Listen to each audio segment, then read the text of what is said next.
Sœurs et frères, bien-aimés dans le Seigneur, aujourd'hui, vendredi saint, la liturgie nous propose une célébration à 3 temps. En premier lieu, nous aurons le temps de la parole, où nous écouterons spécialement le récit de la passion de notre Seigneur Jésus-Christ. Puis, nous allons longuement prier pour toute la terre, pour le monde entier. En troisième lieu, nous vénérerons la croix du Seigneur. Et nous commençons ce temps de prière avec un moment de prière en silence devant l'autel.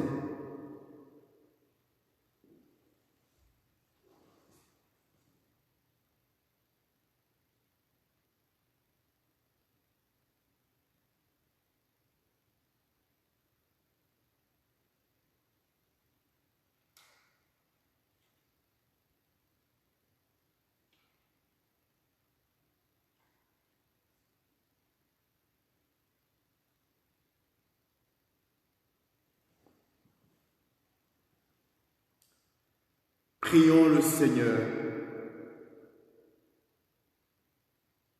Seigneur, nous savons que tu nous aimes sans mesure. Toi qui n'as pas refusé ton propre Fils, mais qui l'as livré pour sauver tous les hommes. Aujourd'hui encore, montre-nous ton amour. Nous voulons suivre le Christ qui marche librement vers sa mort.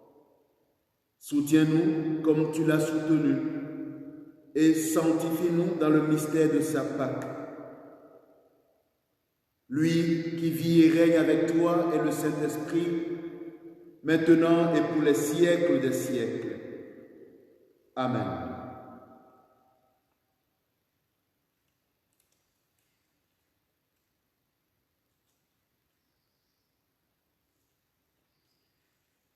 Lecture du livre du prophète Isaïe. Mon serviteur réussira, dit le Seigneur. Il montera, il s'élèvera, il sera exalté. La multitude avait été consternée en le voyant, car il était si défiguré qu'il ne ressemblait plus à un homme. Il n'avait plus l'apparence d'un fils d'homme. Il étonnera de même une multitude de nations. Devant lui, les rois resteront bouche bée, car ils verront ce que jamais on ne leur avait dit. Ils découvriront ce dont ils n'avaient jamais entendu parler. Qui aurait cru ce que nous avons entendu? Le bras puissant du Seigneur, à qui s'est-il révélé? Devant lui, le serviteur a poussé comme une plante chétive, une racine dans une terre aride. Il était sans apparence ni beauté qui attire nos regards. Son aspect n'avait rien pour nous plaire. Méprisé, abandonné des hommes, homme de douleur, familier de la souffrance, il était pareil à celui devant qui on se voile la face. Et nous l'avons méprisé, compté pour rien. En fait, c'était nos souffrances qu'il portait, nos douleurs dont il était chargé. Et nous pensions qu'il était frappé, meurtri par Dieu, humilié. Or, c'est à cause de nos révoltes qu'il a été transpercé, à cause de nos fautes qu'il a été broyé. Le châtiment qui nous donne la paix a pesé sur lui. Par ses blessures, nous sommes guéris. Nous étions tous errants comme des brebis, chacun suivait son propre chemin. Mais le Seigneur a fait retomber sur lui nos fautes à nous tous. Maltraité, il s'humilie, il n'ouvre pas la bouche. Comme un agneau conduit à l'abattoir, comme une brebis muette devant les tondeurs, il n'ouvre pas la bouche. Arrêté, puis jugé, il a été supprimé. Qui donc s'est inquiété de son sort? Il a été retranché de la terre des vivants, frappé à mort pour les révoltes de son peuple. On a placé sa tombe avec les méchants, son tombeau avec les riches, et pourtant, il n'avait pas commis de violence. On ne trouvait pas de tromperie dans sa bouche. Broyé par la souffrance, il a plu au Seigneur. S'il remet sa vie en sacrifice de réparation, il verra une descendance, il prolongera ses jours. Par lui, ce qui plaît au Seigneur réussira. Par suite de ses tourments, il verra la lumière, la connaissance le comblera. Le juste, mon serviteur, justifiera les multitudes, il se chargera de leurs fautes. C'est pourquoi, parmi les grands, je lui donnerai sa part. Avec les puissants, il partagera le butin, car il s'est dépouillé lui-même jusqu'à la mort. Il a été compté avec les pécheurs, alors qu'il portait le péché des multitudes et qu'il intercédait pour les pécheurs. Parole du Seigneur. Nous rendons grâce à Dieu. Psaume 30. Ô Père, en tes mains je remets mon esprit. Ô Père, en tes mains je remets mon esprit. En toi, Seigneur, j'ai mon refuge. Garde-moi d'être humilié pour toujours. En tes mains, je remets mon esprit. Tu me rachètes, Seigneur, Dieu de vérité. Ô Père, en tes mains, je remets mon esprit. Je suis la risée de mes adversaires et même de mes voisins. Je fais peur à mes amis. S'ils me voient dans la rue, ils me fuient. Ô Père, en tes mains je remets mon esprit. On m'ignore comme un mort oublié, comme une chose qu'on jette. J'entends les calomnies de la foule, ils s'accordent pour m'ôter la vie. Ô Père, en tes mains je remets mon esprit. Moi, je suis sûr de toi, Seigneur. Je dis, tu es mon Dieu. Mes jours sont dans ta main. Délivre-moi des mains hostiles qui s'acharnent. Ô Père, en tes mains je remets mon esprit. Sur ton serviteur que s'illumine ta face. Sauve-moi par ton amour. Soyez forts, prenez courage, vous tous qui espérez le Seigneur. Ô Père, en tes mains je remets mon esprit.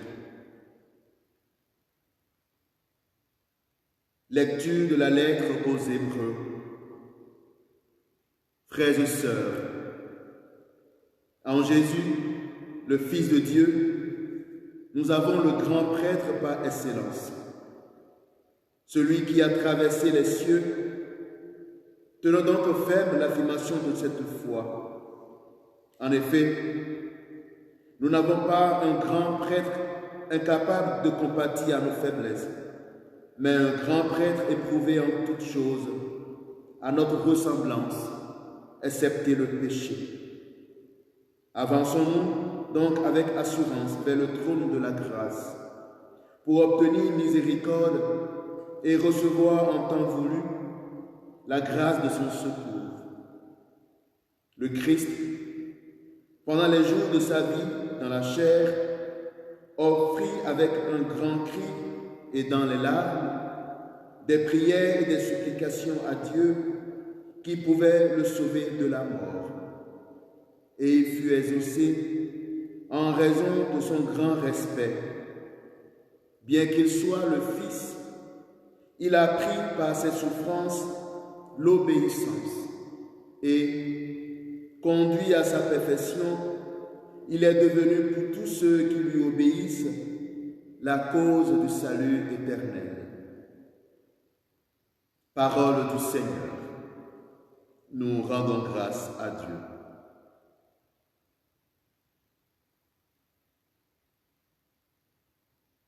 La passion de notre Seigneur Jésus-Christ selon Saint Jean.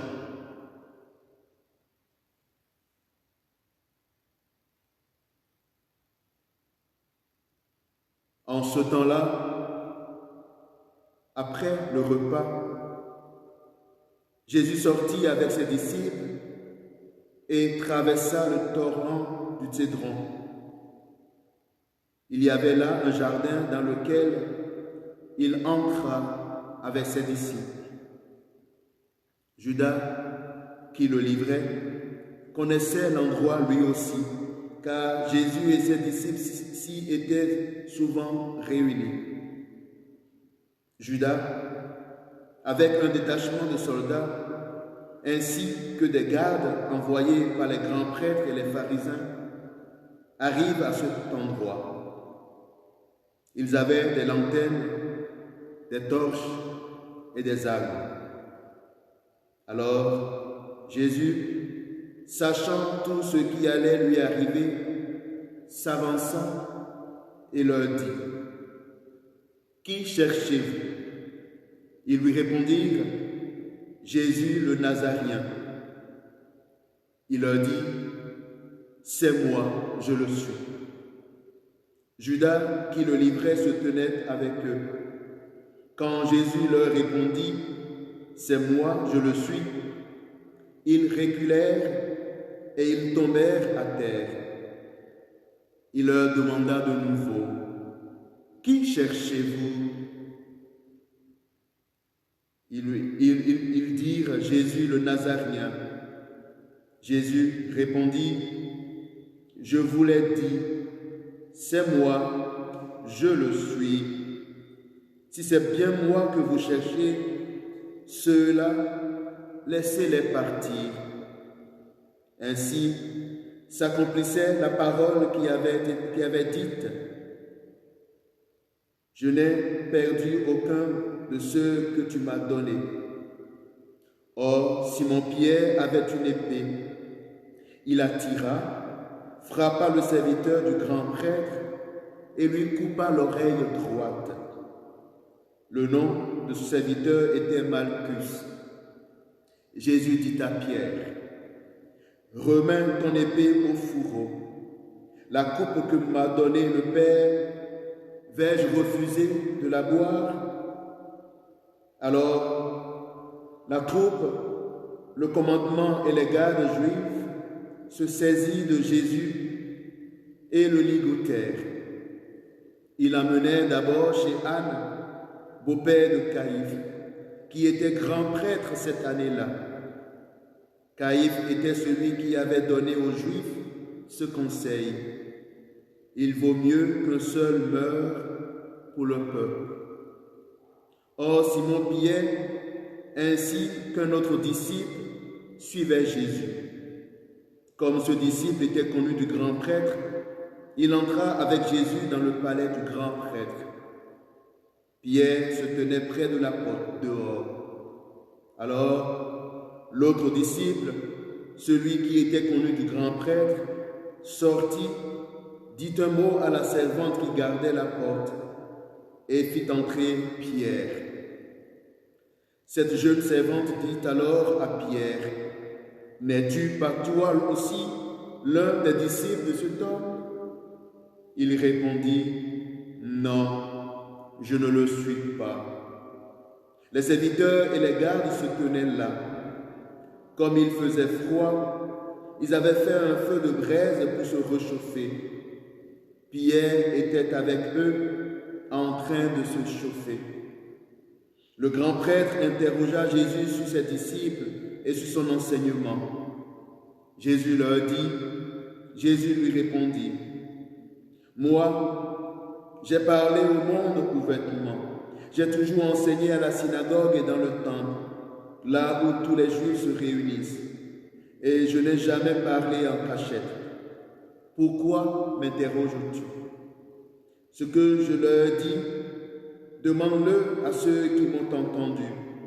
Eux savent ce que j'ai dit. » À ces mots, un des gardes qui était à côté de Jésus lui donna une gifle en disant, « C'est ainsi que tu réponds au grand prêtre? » Jésus lui répliqua, « Si j'ai mal parlé, montre ce que j'ai dit de mal.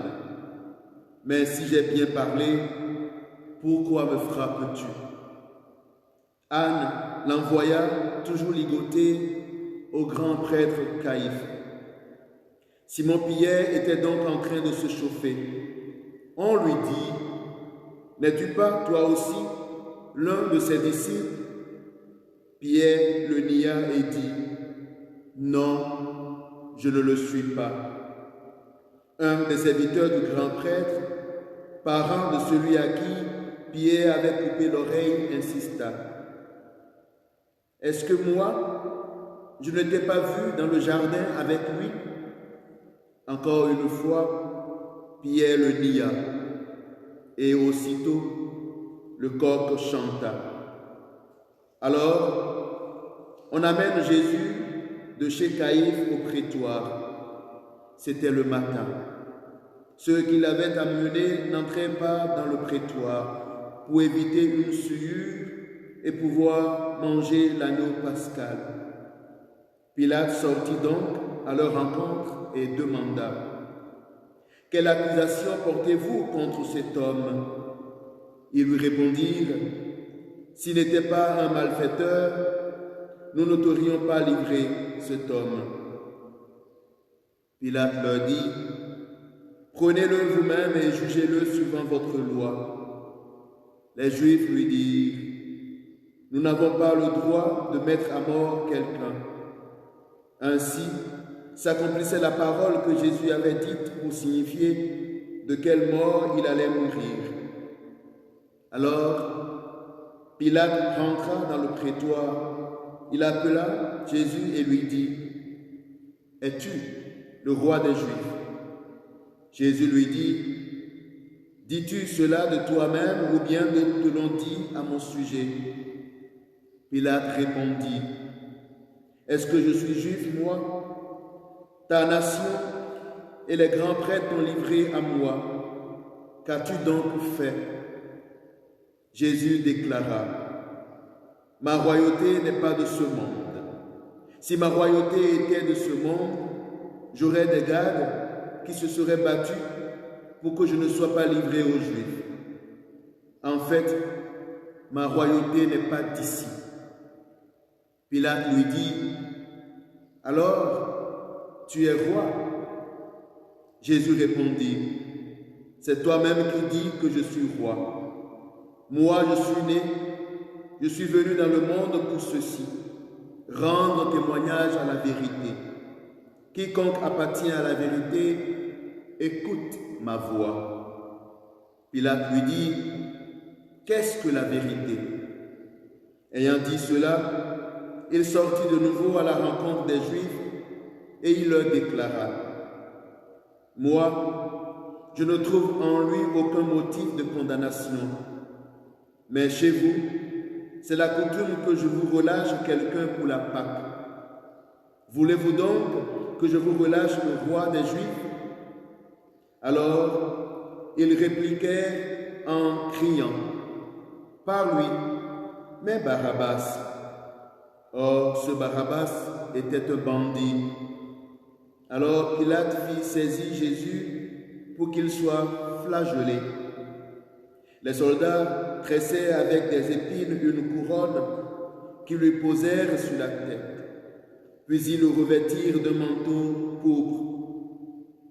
Ils s'avançaient vers lui et ils disaient, Salut à toi, roi des Juifs. Et il le giflait.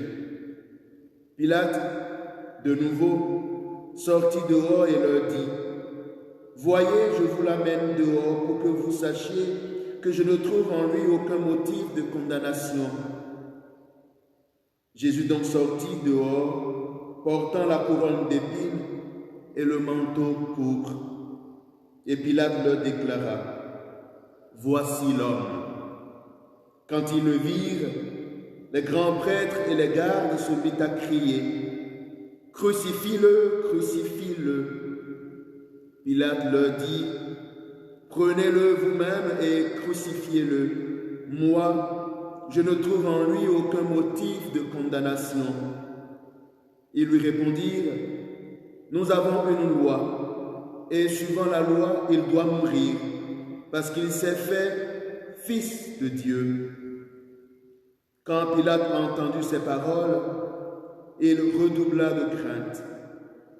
Il rentra dans le prétoire et dit à Jésus, d'où es-tu?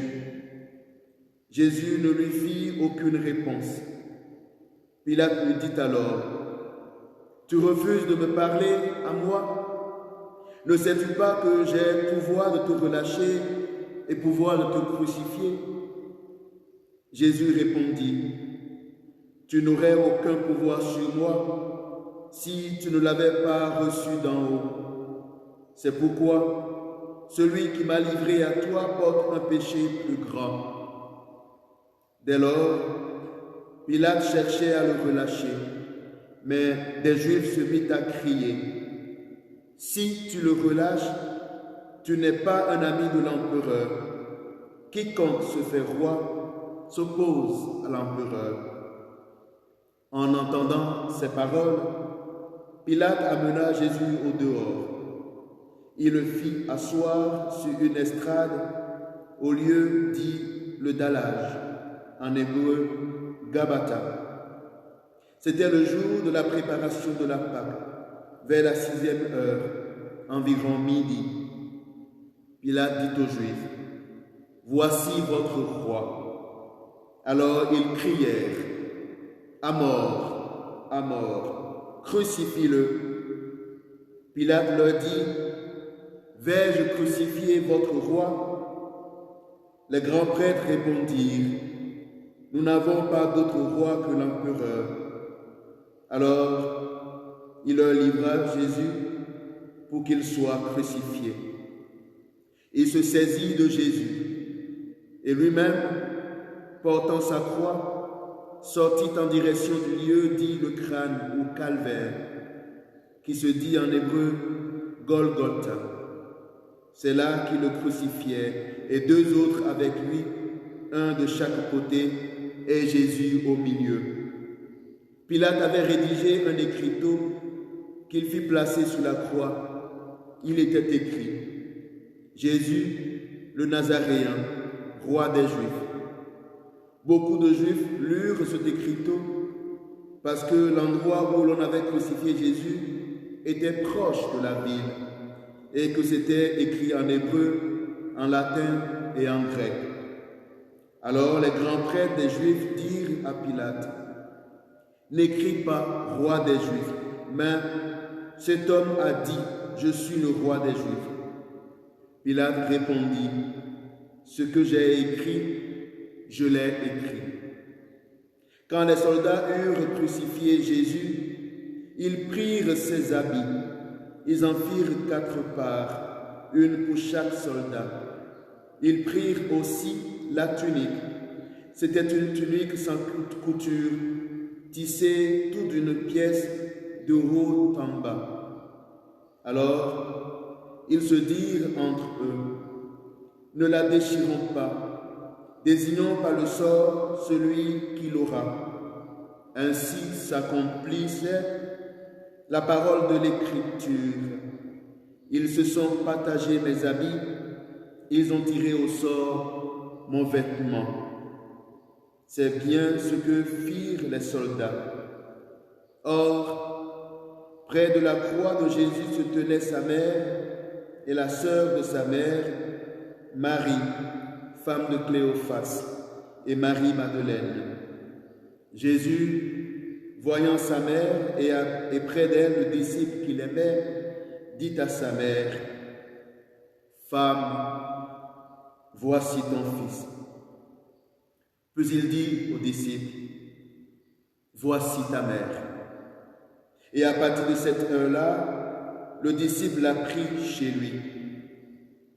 Après cela, sachant que tout désormais était achevé pour que l'écriture s'accomplisse jusqu'au bout, Jésus dit, « J'ai soif. » Il y avait là un récipient plein d'une boisson vinaigrée. On fixa donc une éponge remplie de ce vinaigre à une branche d'hysope et on l'approcha de sa bouche. Quand il eut pris le vinaigre, Jésus dit, « Tout est accompli. » Puis, inclinant la tête, il remit l'esprit.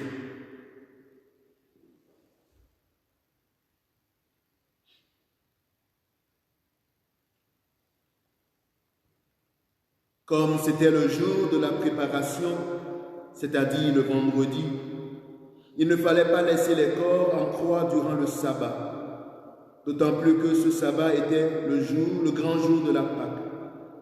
Aussi les Juifs demandèrent à Pilate qu'on enlève les corps après leur avoir brisé les jambes. Les disciples allaient donc briser les jambes du premier, puis de l'autre homme crucifié avec Jésus. Quand ils arrivèrent à Jésus, voyant qu'il était déjà mort, ils ne lui brisèrent pas les jambes. Mais un des soldats avec sa lance lui perça le côté et aussitôt il en sortit du sang et de l'eau. Celui qui a vu rend témoignage et son témoignage est véridique. Et celui-là sait qu'il dit vrai, afin que vous aussi vous croyiez. Cela, en effet, arriva pour que s'accomplisse l'Écriture. Aucun de ces os ne sera brisé. Un autre passage de l'Écriture dit encore, ils lèveront les yeux vers celui qu'ils ont transpercé. Après cela, Joseph d'Arimathie, qui était disciple de Jésus, mais en secret par crainte des Juifs, demanda à Pilate de pouvoir enlever le corps de Jésus. Et Pilate le permit. Joseph vint donc enlever le corps de Jésus. Nicodème, celui qui, au début, était venu trouver Jésus pendant la nuit, vint lui aussi. Ils apportèrent un mélange de myrrhe et d'aloès, pesant environ 100 livres. Ils prirent donc le corps de Jésus, qu'ils lièrent de linge, en employant les aromates, selon la coutume juive, d'ensevelir les morts. À l'endroit où Jésus avait été crucifié, il y avait un jardin, et dans ce jardin, un tombeau neuf, dans lequel on n'avait encore déposé personne. À cause de la préparation de la Pâque juive, et comme ce tombeau était proche, c'est là qu'ils déposèrent Jésus.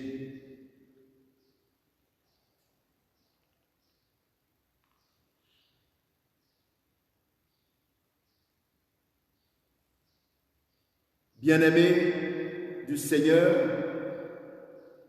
en écoutant le récit de la passion de notre Seigneur Jésus-Christ, on peut être très triste et on peut se poser beaucoup de questions. Comment un homme qui a passé toute sa vie sur cette terre en ne faisant que du bien, comment a-t-il été trahi par l'un de ses amis, l'un de ses meilleurs amis, puis renié par un autre, abandonné par tout le monde, sauf un seul, Jean. On peut se poser la question de savoir comment lui par qui tout a été créé, lui qui durant sa vie terrestre montrait un pouvoir qui guérissait les malades, chassait les démons, donnait à manger à des multitudes de foules avec quelques pains et quelques poissons, lui qui donnait, redonnait la vie à ceux qui étaient morts, comment a-t-il pu se laisser aller, condamner, maltraiter, gifler, crucifier? Et oui, frères et sœurs, le vendredi saint nous révèle un Dieu qui nous aime sans mesure. En effet, vous vous rappelez bien, le premier livre de la Bible, le livre de la Genèse, nous relate que Dieu a créé l'humanité. Il a créé un homme et une femme avec qui il avait une profonde relation. Malheureusement, cette relation a été détruite par la désobéissance d'Adam et de Ève. Et ils ont été chassés de la présence de Dieu.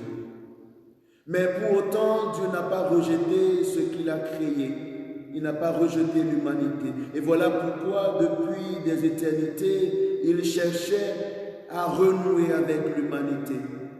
Voilà pourquoi il s'est choisi un peuple, le peuple d'Israël, avec qui il a fait une alliance. Et pour garder cette relation avec Dieu, le peuple d'Israël, de temps en temps, offrait des sacrifices d'animaux pour le pardon de leurs péchés. Mais comme le dit la lettre aux Hébreux au chapitre 10, verset 4, le sang des animaux ne peut pas réconcilier éternellement toute l'humanité avec son Dieu. Et voilà pourquoi celui par qui tout a été créé, Jésus, a accepté de prendre chair, de devenir homme et de se donner sur la croix pour que nous ayons tous une vie nouvelle, la vie de Dieu, et pour que nous soyons réconciliés pour toujours avec lui. Et s'il a accepté cette méchanceté des pharisiens, s'il a accepté d'être trahi, s'il a accepté cette souffrance et cette mort honteuse et affreuse, c'est pour chacun de nous, c'est pour nous donner sa vie. En ce jour, nous célébrons sa passion, frères et sœurs. Prions les uns pour les autres, pour que le rappel de sa mort ne soit jamais vain dans notre vie, mais qu'il augmente en nous la foi.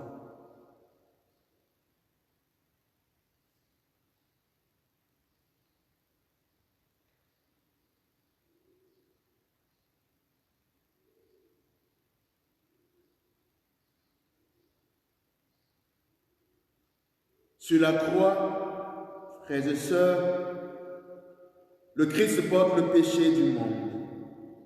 Il donne sa vie pour sauver tous les hommes.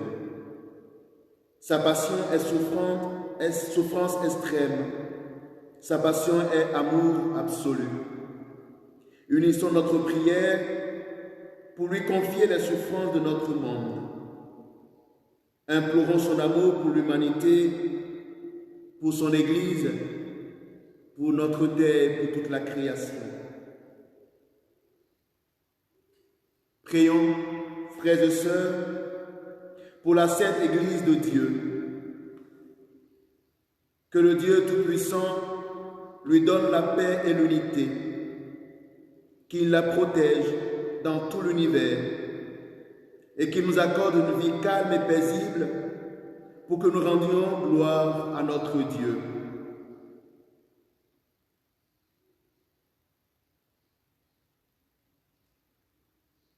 Dieu éternel et tout-puissant, dans le Christ, tu as révélé ta gloire à tous les peuples. Protège l'œuvre de ton amour, afin que ton Église répandue par tout l'univers demeure inébranlable dans la foi pour proclamer ton nom. Par Jésus le Christ, notre Seigneur. Amen. Prions pour notre Saint-Père, le pape François, élevé par Dieu notre Seigneur à l'ordre épiscopal, qu'il le garde sain et sauf à son Église pour gouverner le peuple de Dieu.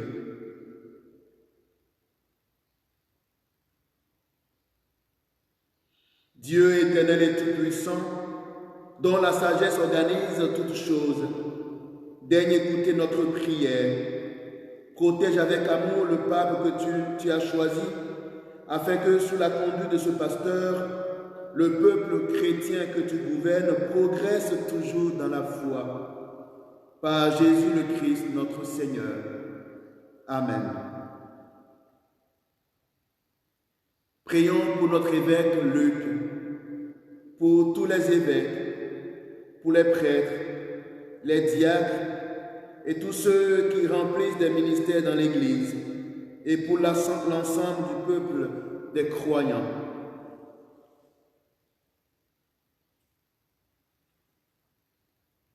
Dieu éternel et tout-puissant, dont l'Esprit sanctifie et gouverne le corps entier de l'Église, exauce les prières que nous t'adressons pour tous les ordres de fidèles qui la composent.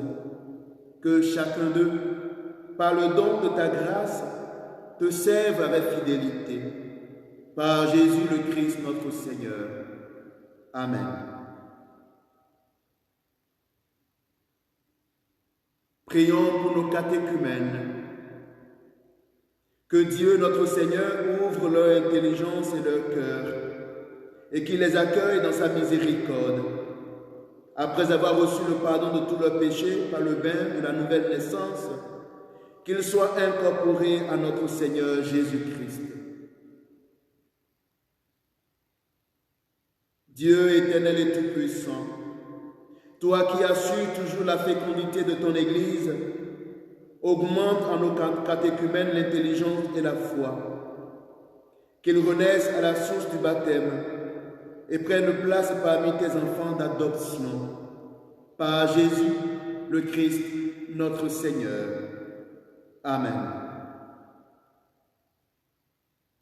Prions pour l'unité des chrétiens. Prions pour tous nos frères et sœurs qui croient en Jésus-Christ et qui s'efforcent de conformer leur vie à la vérité. Demandons au Seigneur, notre Dieu, de les rassembler et de les garder dans l'unité de son Église. Dieu éternel et tout-puissant, toi qui rassembles ce qui est dispersé et qui fais l'unité de ce que tu rassembles, regarde avec amour l'Église de ton Fils. Nous te prions d'unir dans la totalité de la foi et par le lien de la charité tous les hommes qu'un seul baptême a consacrés. Par Jésus le Christ, notre Seigneur. Amen. Prions pour le peuple juif. Prions pour les Juifs à qui Dieu a donné en premier, Dieu a parlé en premier, qu'ils progressent dans l'amour de son nom et la fidélité de son alliance. Dieu éternel et tout-puissant, toi qui as choisi Abraham et sa descendance pour en faire les fils de ta promesse, conduis à la plénitude de la rédemption, le premier peuple de l'Alliance comme ton Église t'en supplie. Par Jésus le Christ, notre Seigneur. Amen. Prions pour les autres croyants. Prions pour ceux qui ne croient pas en Jésus-Christ. Demandons qu'à la lumière de l'Esprit Saint, qu'ils soient capables eux aussi de s'engager pleinement sur le chemin du salut.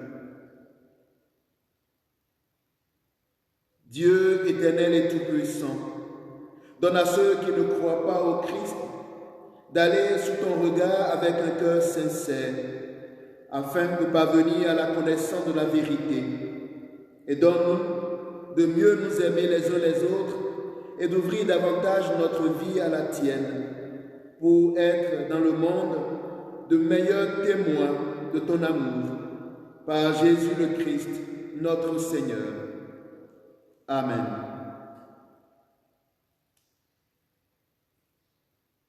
Prions pour ceux qui ne connaissent pas Dieu. Demandons qu'en obéissant à leur conscience, ils parviennent à le connaître.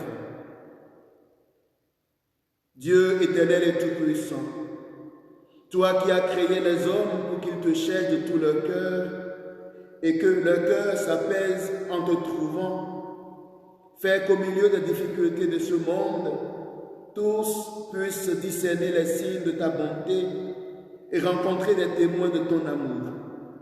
Qu'ils aient le bonheur de te connaître, toi le seul vrai Dieu et le Père de tous les hommes. Par Jésus le Christ, notre Seigneur. Amen. Prions pour les pouvoirs publics. Prions pour les chefs d'État et tous les responsables des affaires publiques. Que le Seigneur notre Dieu dirige leur esprit et leur cœur selon sa volonté pour la paix et la liberté de tous. Dieu éternel et tout-puissant, toi qui tiens en main le cœur des hommes et garantis les droits des peuples, viens en aide à ceux qui exercent le pouvoir, que partout sur la terre s'affermissent avec ta grâce la sécurité et la paix, la prospérité des nations et la liberté religieuse. Par Jésus le Christ, notre Seigneur. Amen. Prions pour nos frères et sœurs dans l'épreuve. Frères et sœurs bien-aimés, prions Dieu le Tout-Puissant d'avoir pitié des hommes dans l'épreuve, qu'il débarrasse le monde de toute erreur, qu'il chasse les épidémies et propulse la famine, qu'il vide les prisons et délivre les captifs, qu'il protège ceux qui voyagent, qu'il ramène chez eux les exilés, qu'il donne la force aux malades et accorde le salut aux mourants. Père éternel, consolation des affligés, force de ceux qui peinent, entends les prières des hommes qui t'appellent, quelle que soit leur souffrance, qu'ils aient la joie de trouver dans leur souffrance, qu'ils aient la joie de trouver dans leur détresse le secours de ta miséricorde. Par Jésus le Christ, notre Seigneur. Amen. Prions pour tous les pays touchés par l'épidémie de coronavirus. Dieu éternel et tout-puissant, force de ceux qui espèrent en toi, regarde avec compassion ceux qui se trouvent en ces jours dans une situation de désarroi. Nous te prions pour les malades et pour ceux qui les soignent. Que tes secours toujours présents assistent ceux qui ont besoin de toi et que ta grâce accorde aux défunts la vie éternelle. Par Jésus le Christ, notre Seigneur. Amen. Et maintenant, frères et sœurs, je nous invite à une adoration, à une vénération de la croix dans le silence pendant quelques instants.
Frères et sœurs, comme nous l'avons appris du Sauveur et selon son commandement, nous osons dire: Notre Père, qui es aux cieux, que ton nom soit sanctifié, que ton règne vienne, que ta volonté soit faite sur la terre comme au ciel. Donne-nous aujourd'hui notre pain de ce jour. Pardonne-nous nos offenses, comme nous pardonnons aussi à ceux qui nous ont offensés. Et ne nous laisse pas entrer en tentation, mais délivre-nous du mal. Délivre-nous de tout mal, Seigneur, et donne la paix à notre temps. Par ta miséricorde, libère-nous du péché. Rassure-nous devant les épreuves en cette vie où nous espérons le bonheur que tu promets et l'avènement de Jésus-Christ, notre Sauveur. Car c'est à toi qu'appartiennent le règne, la puissance et la gloire pour les siècles des siècles. Amen.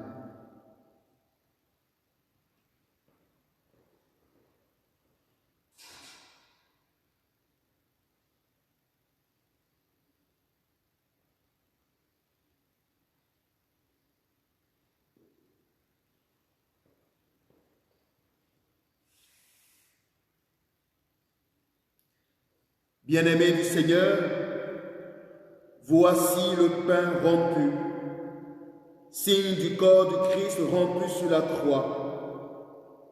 Voici le pain vivant, présent du Christ plus fort que le mal, plus fort que la mort. Voici l'agneau de Dieu qui enlève le péché du monde. Seigneur, je ne suis pas digne de te recevoir, même dis seulement une parole, et je serai guéri.